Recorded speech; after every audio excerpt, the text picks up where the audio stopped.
Welcome to episode 3 of DDS Faith podcast. Sounds good to me. me. I mean, it's not that hard to do an introduction. Yeah, you just did it. You would think. That's going on. It's not that difficult. It's done. Yeah. It is that difficult. It's absolutely. That was good, and we're gonna keep going with this And we're gonna keep that. because I'm younger than y'all, and I understand what they want. Sure. I'm the youngest generation here, You sure are. You are. and We have people that are watching I don't and care. listening. Not live. That's why I'm the nice one.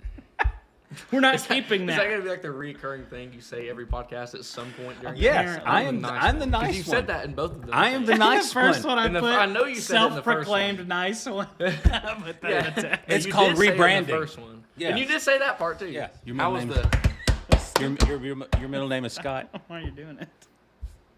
Your middle name can't be Scott Well, because that's my middle name. nuh-uh. Uh-huh. Dude. Me and Jeremy might be good buds after this. Maybe. All right, go He ahead. needs a friend. Go ahead and do your introduction. Yeah, all 'Cause my you friends don't just like mine. die or quit talking to me. It's All right. funny because it's true. Welcome to episode 3 of the DDS Faith Podcast. I'm Eli. I'm the special guest here.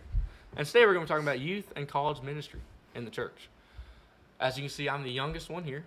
And that's why they brought me on here. You had to because point they that don't out? relate to youth and college because it's been so long for both of them. Wow. So Basically, Why we is he have here? we have young, old, and really old. yes, 3 generations.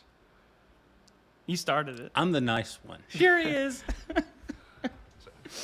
So, youth and college ministries, you know, what's their purpose? You know, the church has their own purpose of this is what we think it's for, but then what should it be for, I guess? I'm looking kind of for both. Because in my experience, in the churches that I've worked at, most of the people in the church want a more attractional youth ministry and college ministry where you just they want butts in the seats. That's what they want. What have you guys experienced? So, well, first of all, to tell you a little bit about myself so you'll understand a little bit more about why I was asked to be on here. I just graduated. I'm fresh out of high school. Just started my first semester of college. I spent, at my church that I grew up in, I spent 6 years in the youth group with 2 different youth pastors. And I can tell you from experience that both of them did things completely different. And you had them evenly. You had Yes. 3 for the first 3 years. You had one youth pastor, and then for the second 3 years, you had another one. Yes, with the small gap in between, obviously. Yeah. The first one resigned. He was called somewhere else. And then a few months later, the next one came along. But experiencing both of them for pretty much an even amount of time, I could tell you that both of them did things completely different.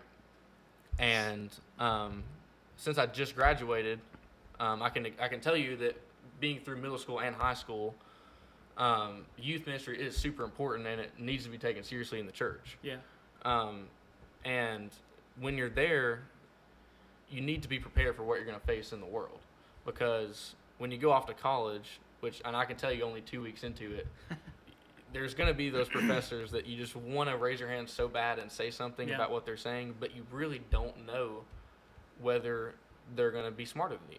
So I know you've only been in college for a couple of weeks now, but has youth ministry helped prepare you at all Absolutely. for what you've seen so far? Especially the last 3 years, Okay. to be honest.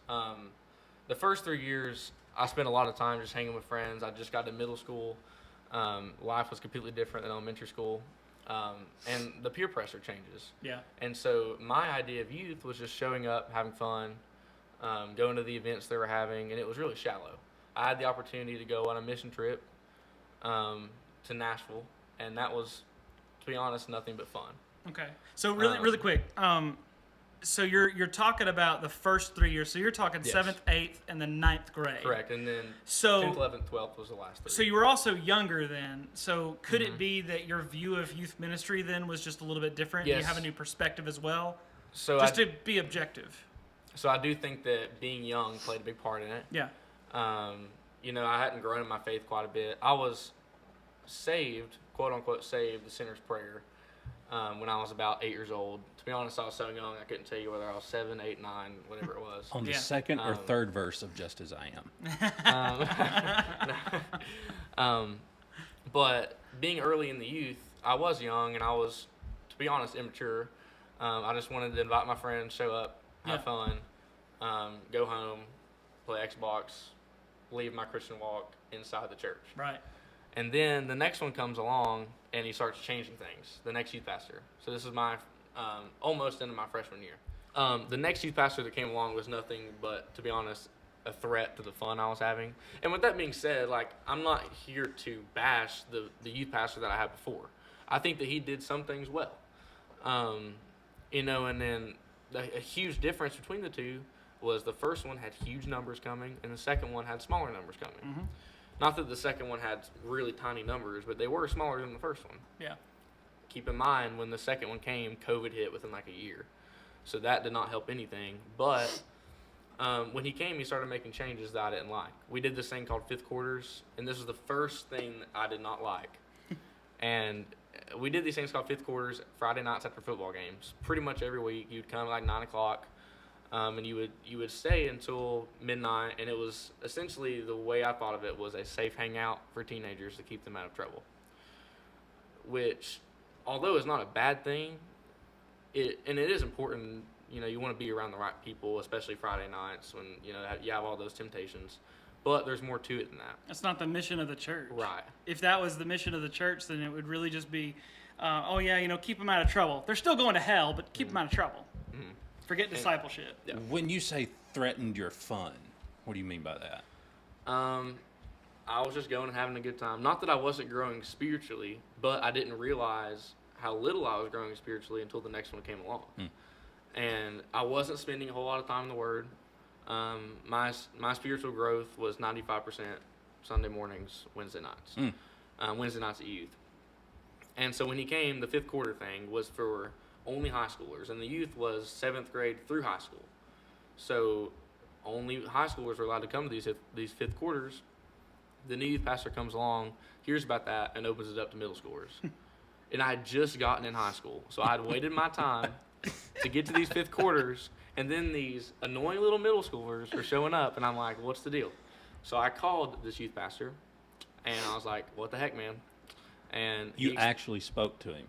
yeah, You it was, you know, that's what something he'd kept saying over and over was, if you have a problem with the way I do things, tell me about it. Which, you know, I mean, Why didn't you just That's crazy, I know, write what an a- anonymous letter? I should have Send it done. to him. I know. Because that gets things done. That's the Yeah. biblical way to do things, Yeah. right? Yeah. Write an anonymous I forgot letter. about that part. Yeah.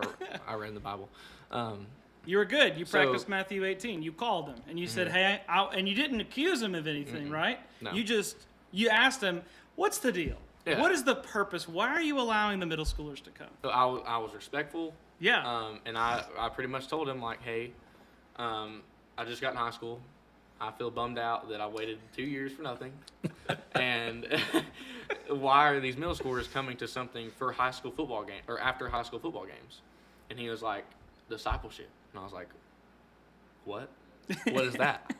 And like the 12 of them in the Bible, you know?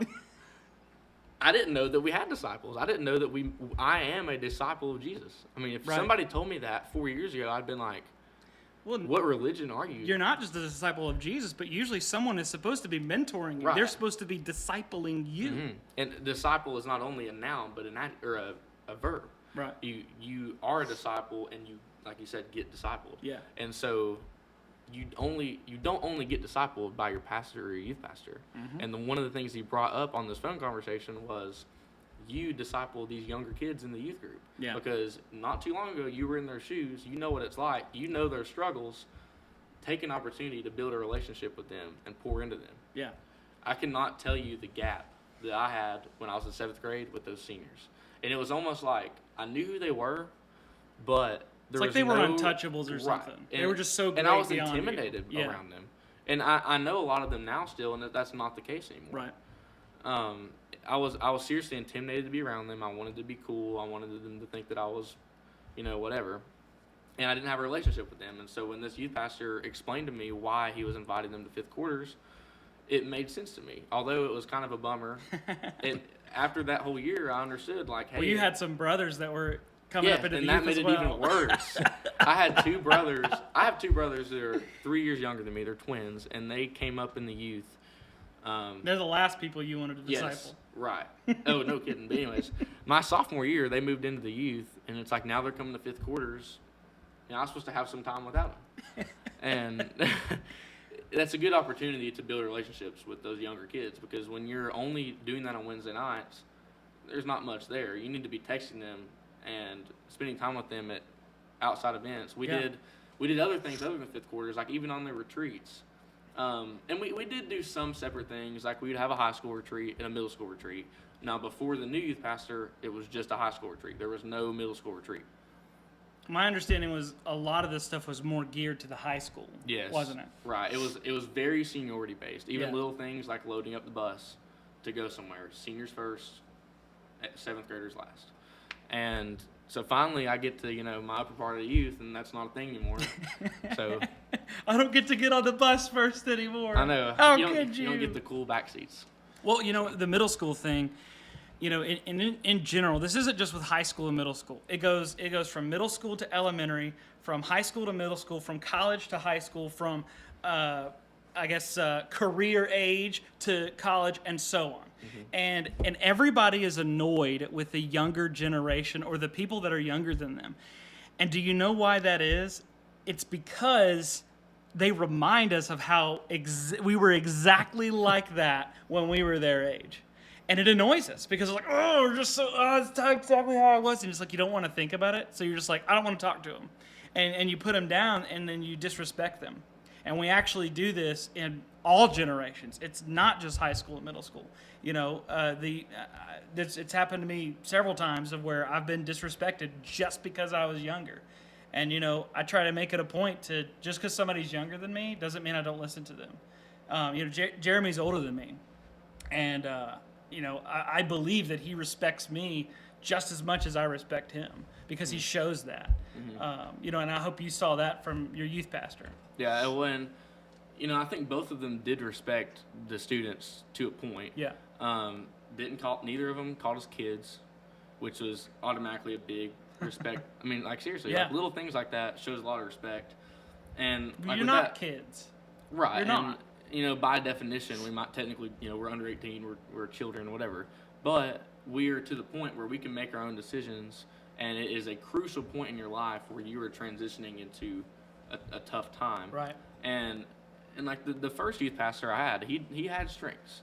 Keeping a good number isn't a bad thing, but the problem is a lot of the seniors that I think of when I was in 7th grade, I haven't heard a word from them. And they can seem like they're this perfect, genuine disciple of Jesus, but you really find out how genuine it was when they move off to college. Yeah. And the seniors that this new youth pastor had that are a little bit older than me, they're still around. They're still active in the college ministry that we have. I still communicate with them. From the second youth pastor. Yes. The seniors from the second youth pastor. Right. And so, sometimes the large number, and this applies to the church in general, the small number isn't like a bad thing, right, compared to a big number, because the big number is typically going to be just shallowness, and every single one of them are going to drown as soon as they go out into the real world. We touched on this. You have spectators. Mm-hmm. The bigger your number, you just have more spectators there, just wanting to see the show. Well, you end up with, what's that statistic where you have 20% of the people doing 80% of the work. Yep. Mm-hmm. Yep. And the other 80% of people aren't doing anything. Aren't doing anything. They're just there. So the funny thing about numbers and churches being all about numbers is, and when you look at the Bible, you can see where God actually tells David, "Do not count your armies. Like, I will take care of this. You will win your wars. You will win the battles that you're gonna go against." And what did David do? He counted them, and then God, he punished him for it. It's like, quit worrying about your numbers. Mm-hmm. And then go look over to Jesus whenever he's feeding the 5,000. And at the end of that, in John chapter 6, he says, "You must drink my blood and eat my flesh to enter the kingdom of God." Well, everybody got mad at him and left. And only the 12 remained, is what it says. And he says, "Only you guys remain? You're the only ones left? And I tell you, one of you is a devil." Mm-hmm. Talking about Judas. So it's really interesting. You're gonna have that smaller number. If you want to be like Jesus, you're gonna have a smaller number. Mm-hmm. Well, and you find out if you can swim based on whenever you're no longer actively going to church. Yeah. Like if your entire walk of Christ is rooted in Sunday mornings and Wednesday nights, as soon as you don't have those things when you go off to college or whenever you no longer have those parents that are making you go, you're going to drown. Well, how many, who's holding you up? Right. If you're only getting spiritually fed once or twice a week by somebody else, you're not going to grow. And if you are actually in the Word almost daily, praying without ceasing, all that stuff, then you're going to survive on your own. Well, that's a baby thing. And see, I know I've seen so many people do it, and they go, well, I don't really like this church because I'm just not getting fed. Wait a minute. Don't you feed yourself? like, do you come home and just I'm just not being fed, I mean, no, absolutely not. You feed yourself. Exactly. You feed yourself. You're not going to church to be fed. You're going to church for community, accountability, discipleship, or on the contrary, relationship. On the contrary to that, how many of them think that something is going too deep and they're not bothering taking their time on their own to understand it? Right. Oh, absolutely. And they're just getting annoyed. Right. I don't understand put it. some effort into he's that. going too deep. It's above my head. Yep. Did you ask him any questions, or did you just sit there and complain about it? Honestly. Was that... No, you're absolutely right. Out of the mouths of babes. Seriously, I want a count when you put this episode together and it's all edited. I want a count of how many times this one over here has done the luxurious hair flip. It's not. I get offended to make you jealous. I get offended every time. Watch the every back. time he runs his hand through that hair. Watch the back right here. Get out. Do yours, Jeremy. Go. I'm the nice one. So discipleship. You mentioned earlier that the whole every time. Quit. Earlier, you mentioned discipleship, and that was a whole new concept. On the phone call? Yes. Yeah. That the idea of the older kids, students. No. When I was in youth ministry, I called them kids, but it was more term of endearment, not disrespect. I had a kids couple. Isn't wrong. It's just you do want to. I've heard people that respect students call us kids. Right. Oh, and absolutely. I know for a fact that they respect us, and they say kids, and they don't really mean anything by it. But when you literally think they are just kids, then that's right. So the older students mentoring the younger students, but I also think, you talked about other generations as well. That's a concept that I really think, the whole church doesn't really understand. They hear the word disciple, they think, the 12. Right.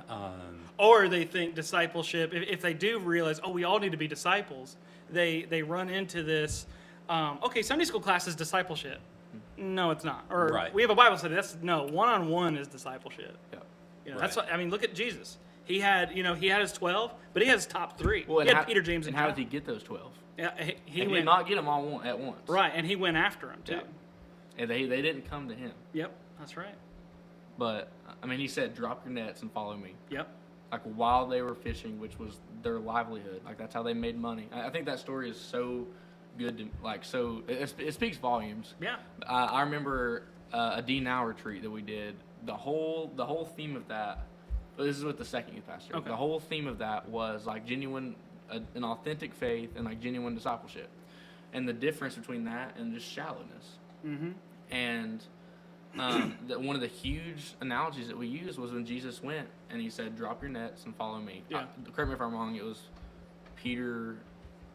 Yeah, Peter was one of them. I'm not sure who it was. Let's check the MacArthur Study Bible right here. I want to say Peter and Andrew, but I may be wrong.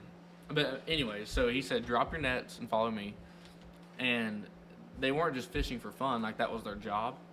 And he said, "Leave it out there." Imagine. I was asked this. Imagine if Jesus came to you and said, "Stop doing this." And one of the things this youth pastor said over and over again was, think of something that you love doing, and then think about, what if Jesus told you to stop doing that? Well, the first thing I would be like is, he wouldn't. Yeah. He wouldn't do that. God wouldn't ask me to give that up. But what if he did? Yeah, he may absolutely ask you to give it up. And you wouldn't understand why.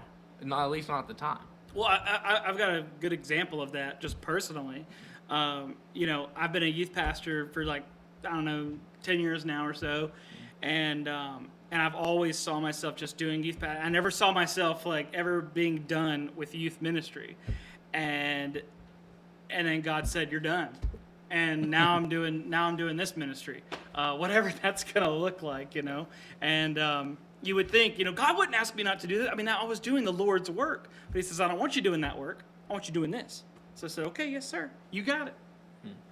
Well, and going back to the fifth quarter thing, the first thing discipleship requires is a relationship. Yeah. Whether that is a first, if you're making disciples, which is our commission, and you're in a random place like the grocery store, you don't just go up to somebody and start, here's the ABCs, blah, blah, blah, blah, Yeah. blah. The Well, first you thing you're gonna can. do, right, you can, but the first thing you're going to want to try and do is say, "Hey, my name is this." Right. Get It's it- much better build to at establish. least a small relationship Yes, there. absolutely. And then that relationship can grow if you end up Right. getting something out And of then it doesn't. The relationship doesn't end when you get saved. Right. If anything, Oh. that's the very beginning. I've got a guy who has been mentoring me for the last 10 years, and he always contacts me. He texts me every once in a while. Like, he keeps up with me and makes sure that I'm doing. You know, I'm still staying in the Word, and you know, he's like, "Well, what's God teaching you now?" You know, and you know, he's a really great guy, and everybody needs a mentor like that. Well, and how much of the modern church today checks off a box once this kid is saved, and it's just Yep, that's it. go on. All right, cool, we got him. All right, now your duties as a Christian is to tithe 10% and be at church every time the doors are open. Yep. Hope to see you Wednesday night. If you don't Yep. come, you're probably not gonna hear from any of us. Right. Yep. That's just how it is. You've said this word a few times, authentic. And then you also mentioned how COVID hit not long after the second youth pastor came in.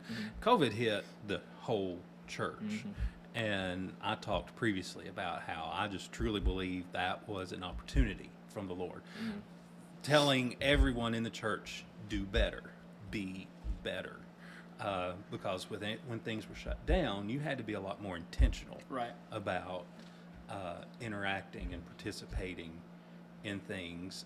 And we saw a lot of people just sat in their house and didn't do anything. So for you, how during that whole period of time or coming out of it since, have you seen or been better with what you do? Are you about To enter clarify, that- because I want to understand. Yes. I want to understand, are you asking, like, how did he survive COVID, like, through his Christian walk? Is that what you're asking? did your Christian walk get better through Yeah.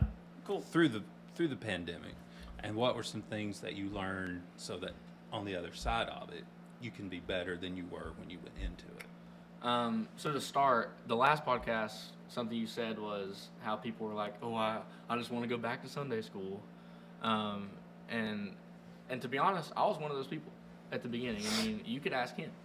I was like, "No, this is killing the church, man. We can't go on Sundays and just Satan, man. Let me tell you." And like and to a point, that's kind of true, but I didn't understand that.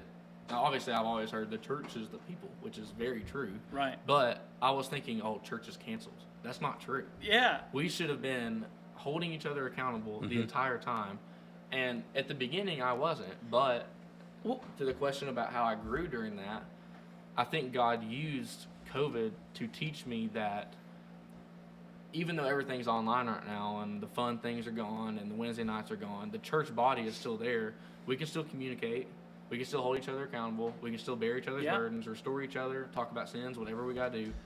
But you had to be more intentional about that You contact. couldn't just wait for them to It come to wasn't church. convenient with everybody You getting had together to in the really building. stretch You out had to and do make it. an effort, pick up a phone. So in a or- way, you grew during Absolutely, COVID yeah, and being away from the church. Absolutely. Well, church was not canceled. Well, Corporate worship was canceled. That's exactly right. Well, like, that was just so funny because everybody's like, the government's trying to end church and blah, blah, blah. I was like, you can't do that. Well- now, you may stop us from going to corporate worship, but the church still stands. And with technology today, it was easy. There was no issue with us having a Bible study or whatever and just do it online. Again, but it came down to if people were going to make the effort to Right. do it or not.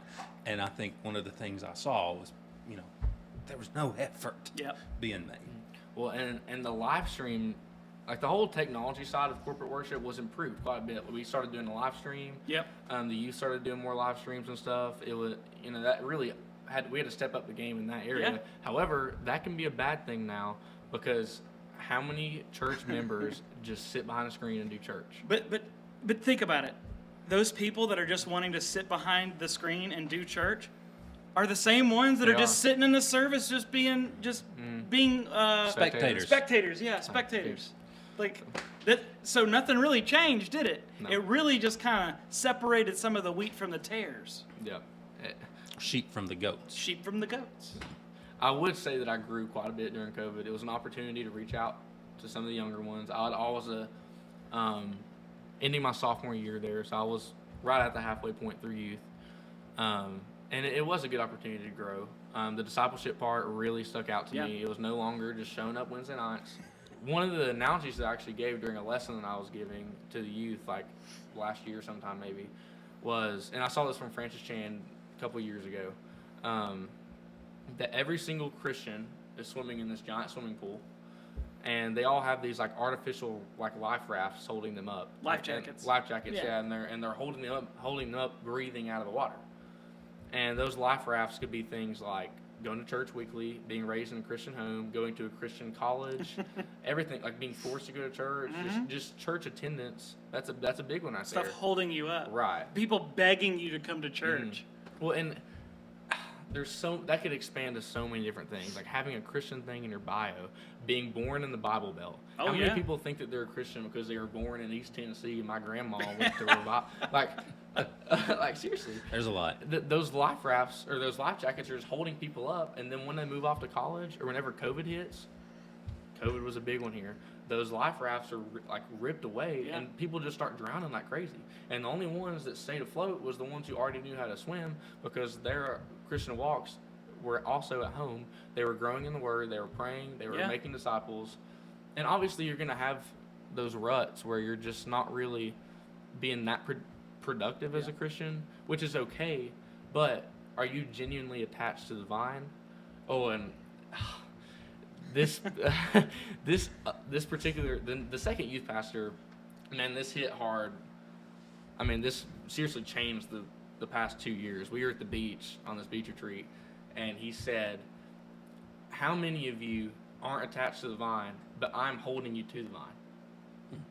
You're not attached to the vine, but you're attached to the youth pastor. Right, the vine means you're just kind of holding on to him. John 15, I believe, the vine, Jesus is the true vine, we are the branches. How many of you are holding on to the pastor, and he's holding you onto the vine? Like that's not how it works. Right, you have to connect yourself. What happens when that pastor leaves? What are you gonna do? Exactly. Oh, I'm not connected anymore. What happens when COVID hits? We need a pastor. Yeah. I mean, how many people just die off because they weren't connected to the vine? And the scary part is that they didn't even realize it. Yep. And that hit me. And at the time, I do think I was attached to the vine, but that just hit me like, how long was I not? Yeah. I mean, that is scary to think about. And the job of pastors or just, followers of Jesus in general is to get people connected to that vine. Yeah. But you can't do it yourself. You let God use you through that, and He will work on their hearts and convict them. Yeah. But you also help them grow. Right. I would not be where I was at if it wasn't for, tons of people throughout my life that have poured into me and showed me how to read the Word, how to study it, how to worship. Yeah. How many people just go to church and they're not worshiping because it's not their song. I'm sure you know all about that. Yes. I know nothing about that. And explain that. What do you mean by that? I mean, and that's all generations too. Like obviously, I mean my generation tends to get, y'all mentioned this last time, we tend to get attached to the music, like the melody catchiness part of it. And the scary part is I don't realize that sometimes. Oh, where you're not listening to the lyrics? Right. Jeremy I'm was saying? worshiping with my hand up and I'm like, I don't realize it, but I'm like, this is a good song. Or when I'm driving and I'm scrolling through different worship songs and I'm just like, I don't like this one, I don't like this one, I don't like this one. I'm not worshiping anybody other than myself. Well, and then what's the difference between using a song to worship God and just enjoying a song? That's scary. Like we need to be careful on that. Well, and the singing part of that is praise. Yeah. which is a form of worship, obviously, but we need to take worship very seriously. Absolutely. It's a humility thing, and I didn't know that. And you do it with everything that you do. When you Right. take a math test, you are worshiping God. One of the things You should that I noticed in 25 years of doing worship ministry in Tennessee, Virginia, every place I've been in, it's been multi-generational. And it's really interesting that while I got a lot of older people very vocal about sing this song, do these songs, Anonymously. some not so anonymously. Well, like, you have to do hymns. You have to read out of the I want a KJV good only. mix. You know. But I never got the same thing from the younger generation. I never had anybody. They were fine with the hymns or the praise I and never worship or had whatever. any of the students coming up going, why can't we sing some of these new songs? Yep. Or why do we have to sing all these old songs all the time? It's kind of funny whenever the younger people are being more mature Yeah. than the older people. But I was thinking about that and about how, when I would look out on a Sunday morning, they would be, regardless of if it was an old song or a new song, Yep. they're participating. They're worshiping. Whereas there would be other people, depending on what song it was, they're either participating or engaged, or they're standing here like Right. this, just shaking their head. And just to be clear, when we're talking about worshiping, we're not talking about like you got to have your hands raised and all that. That's No, not what I'm we're just talking talking about. about That is a personal being preference. Exactly. I just wanted to make sure that was clear to the viewer. participating in the service, not spectating, is what I'm talking about. Right. Well, No, for and, sure. And we need to worship like nobody else is in that room. Oh, absolutely. Like it's Yeah. you and Yeah. Jesus, and that choir director is not up there directing; he's leading. Yeah. And y'all talked about that last week, I think. I was at a church in Knoxville for a few years, and it was always interesting is that I could tell depending on how the Vols played on Saturday. Now, you laugh, but it is true. Depending on how the Vols played on Saturday, it was either going to be easy to get people engaged, or I was going to have a hard time. And it was just like, we're here to worship God, but there were some people who worshiped Football. UT football or basketball. I'd have people say, "Now I have to leave early because I got to be the girls play ball at 1:00, so we got to get out of here." And, Right.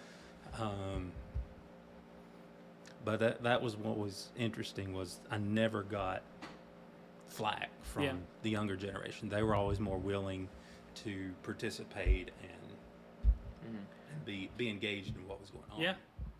Well, we got to actually wrap this up, but I just kind of want to leave with one more thing, and we can discuss it if y'all want to. But, one of the scariest verses in the Bible is where Jesus says, many of you will come to me, Lord, we prophesied in your name. Lord, we did these things for you. And I'll say, depart from me, I never knew you. You who practice lawlessness. That I never knew you part is what's so big. And the way I like to think of this is, how many, let's put it into our context just a little bit. I'm not saying this is better or anything like that. I'm just trying to give it a little bit more aha. But what if it said more like, Lord, we did Sunday school for you. We did VBS. God, we did all these things for sang you. in the choir. Depart from me. I never knew you. And that I never knew you part is the big thing because you didn't have a relationship with him. You just did church. You Right. did what you were supposed to do, but you didn't know who Jesus was. And he says, I don't know you. Depart from me. And the scariest part about that is that so many people think that they know Jesus, and they don't. Yep. And like I said earlier, that gets exposed whenever you're drawn out by yourself. Oh, yeah. And as someone that is, I just turned 18 a couple months ago. This is a crucial point in your life. Like the struggles that we have compared to older generations is just so much different. Yeah. And the whole purpose of youth ministry, which was the topic of this, I think, is like how important it is. And We like, start in one place and yeah, then just and end up. whatever. Yeah. We go where the spirit and the Spirit, conversation take us. The thing the last thing I want to get across is that it is super important in youth ministry, especially in this generation, because that is a crucial point in your life. And Jesus used the analogy multiple times about childlike faith. Yeah. And that's an interesting topic to me, because that doesn't literally mean that you can go and not understand anything your whole life. Although salvation is simple, the whole analogy with childlike faith is that children eventually grow up. Right. Their parents pour into them, or other people pour into them, and you have to grow. It's not a childish faith; it's a childlike faith. Right. And so you grow, and that faith, although is simple, you have to grow. And those people are going to pour into you, disciple you. Yeah. And that's super important. And as somebody that experienced a huge youth group and a smaller youth group, I can say that you do find out who is connected to the vine. And our job is to make sure that people are truly connected to the vine. The concept of salvation is simple. You're right. But it's anything but easy. Because it's a relationship. It's like the concept of marriage is pretty easy, but the relationship is still difficult. It is anything but easy. Well, and it's like the question you asked earlier. Think of the thing you love, and what if God asked you to give it up? And how many people say no? Either no, or God wouldn't ask me to do that. Right. You better be willing to let anything go. Right. Now, you mentioned just a few minutes ago that you just turned 18, and you just started college. And I know that you did, when you were doing your research and thing, this whole topic was about students who graduate and then leave the church. So what keeps you, because you're still involved, you're still attending and serving, what keeps you there? As far as just not going off and doing your own thing. Accountability is super important. I've grown up in the same church my whole life, and I have a tight circle of friends. Although some have obviously gone their separate ways, not in a bad thing, not in a bad way. Yeah. But we're staying in the Word. We do a Bible study. It's just accountability is super important, especially with people that are going through a similar time in your life. And so that's kind of something that keeps me going. And also just being in the Word on your own. I try and be there every day. You learned to swim before you graduated. Right. And that's super important. And that kind of goes back to the beginning of what is the purpose of youth ministry. One of the things that was told to me when I was really young and first started out in ministry is they said, however you get them to church is how you're going to have to keep them there. So whenever I was a youth pastor, I did not entertain.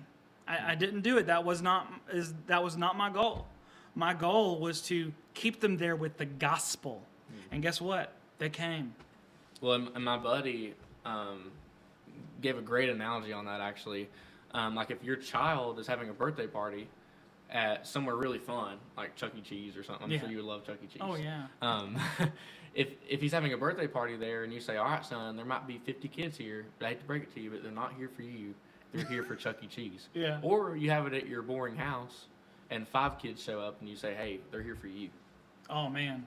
It's the same concept. Excellent. That's excellent. And you got to get them there for worship and for Jesus and just for the other people. Don't go to church with the mindset of yourself. Yep. And that's in little ways that people don't realize. Like, is this song mine? Is this song fit what I want? Yep. Am I here? Are to they sit with preaching the from the Bible that I like? Oh. Are they singing the songs that I like? The Bible translation is a big one. Yeah. We'll talk about that next week, but or another week. I will say before we end this, you find out in the church who is truly supportive of your youth very easily when something goes on. Yeah.